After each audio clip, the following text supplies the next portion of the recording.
Before I began this project of telling the story of Islam in terms of the collapse of Roman and Persian power, I had thought that there wouldn't really be a problem with the sources, because there is a lot of source material, but the problem with this is that it's all written 200 years after the life of Muhammad. And so the question you're always asking yourself is, well, where is the source material written by Muslim contemporaries of Muhammad? And the answer is that it simply doesn't exist.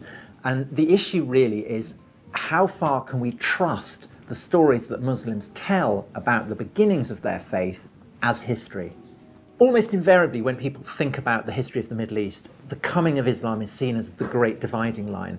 But I actually think that that's not true. I think it makes much better sense to think of the evolution of an imperial form of Christianity with Constantine and the aftermath of that in the Roman Empire, the evolution of rabbinical Judaism, and then the emergence of Islam as part of an overall trend.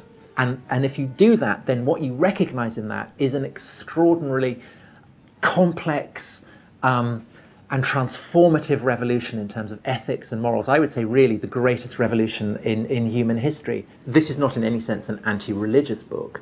It's arguing that what I see as the great monotheistic revolution, the establishment of Christianity and Judaism and Islam in the forms that we would now recognize them, that this is wholly transformative. And I think, by and large, for the better. I think that it establishes moral standards and presumptions that even the most secular of atheists subscribe to. The way that Christians, that Jews, that Muslims see their history and their beginnings excludes the role of others.